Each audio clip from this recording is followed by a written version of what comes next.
teacher? Ano po ginagawa niyo dito? Pipay, nasan yung nanay mo? Ay, sandali lang po. Inay! Inay! Ano ba yan? Inay, halika mo naman si Inay. Inay! Ano ba yung tawag na tawag? Ay, hi ma'am. Nandito po pala kayo. Tara, pasok po kayo. Sige po.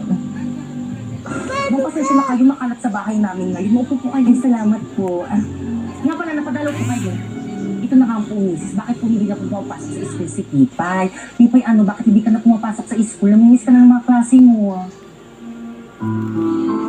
Kutin mo naman siya. Ikaw ang si Maria. Kasi sa nung taon na rin siya kung nag-walk. Oo nga.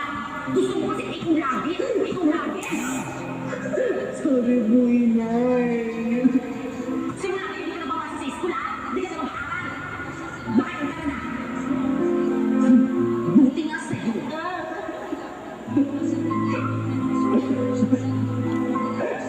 Inay! Pipay? Pipay? Ano, kaya mo yan? Ano po kasi? Ano?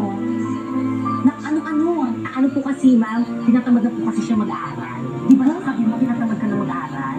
Gusto ko nga po sana unahin niya muna yung school niya kasi matusin niya po maglaro niya sa may labas tapos ng Roblox. Hindi ko naman po masaway bata eh. Nak, totoo ba yun? Opo, ma'am, sa susunod na lang po ulit ako mag-school. O siya, sige ah. Basta kapag, aray ko, o bakit may pasaka? Anong nangyari dito?